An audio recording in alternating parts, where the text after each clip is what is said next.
Today was a good day. Along from running on a wild goose chase with my clients, I can't even complain. It was productive. But I found myself with a lot of time, so after picking up lunch, I decided to come home and work on some designs. Here goes the first shoe design I ever created. The story behind this is so funny. I know it sounds cliche, but when I tell you that God will meet you in the most darkest moments of your life, the most unexpected circumstances, and He will turn your pain into passion, that's exactly what I mean. That's how this came about. He just dropped the opportunity in my path, and it was on me whether to take advantage of it or not. Now, I'm not gonna lie. When I first got the opportunity, I was skeptical. Like, whatever. But then I was like, you know what? There's a scripture that says, "How long will you lie there, O sluggard? When will you arise from your sleep? A little sleep, a little slumber, a little folding of the hands to rest. So shall your poverty come like a prowler, and your want like an armed man." In this context, it's a part of Proverbs 6:19, where Solomon contrasts the diligence of the ant with the laziness of the sluggard. The passage is wisdom, giving practical guidance for life and warning against behaviors that lead to ruin. And as a single mother, that's one of my greatest fears. It's not death, believe it or not. I'm very comfortable with it. I understand that we all live to die. So I take the journey very serious, because the destination is wherever my soul rests.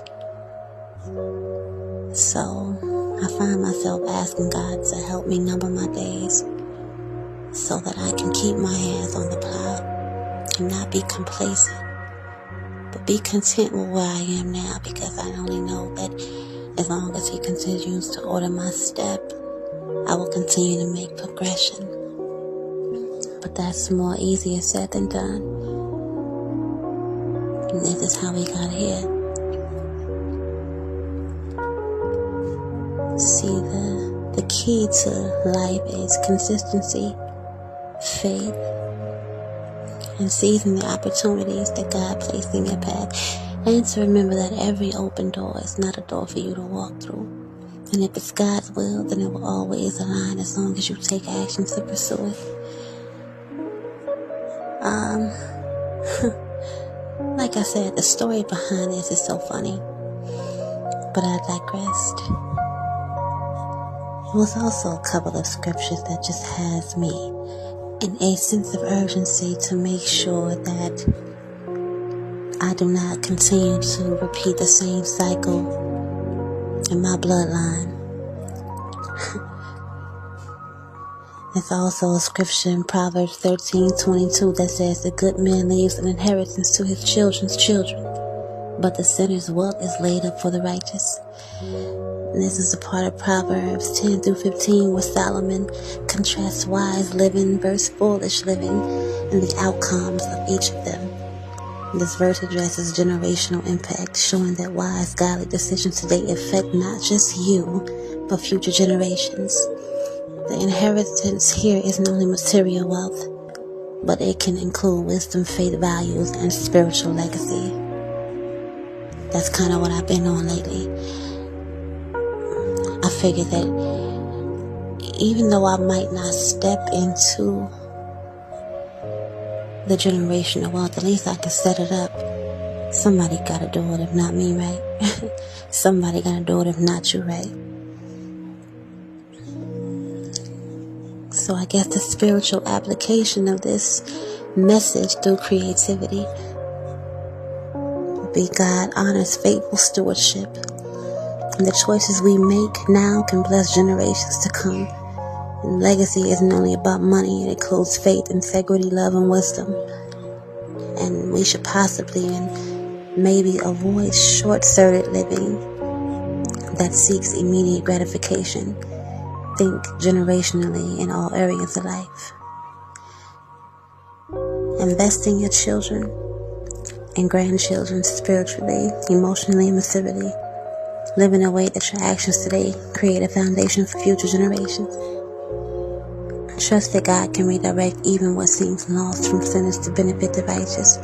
His justice and providence just works like that. So if you find yourself with that sense of urgency, act on it. Because you never know, your obedience to what God places on your heart could be the seed that break grounds to generational wealth. And even if you don't live to see it, you shouldn't be so selfish not to put your hands to the plow to make sure your children's reap the benefits of what you sowed, your labor. A good man leaves an inheritance to his children's. I can't even think that far, but what I do know is, while I can, I'll do whatever I gotta do to make sure that my children reap the benefits of my labor. And so should you. Because you just might be the generational curse breaker. And if you don't act on obedience, then who else will do it? But what do I know? I'm just an individual who said yes to God. Y'all stay blessed and be humble.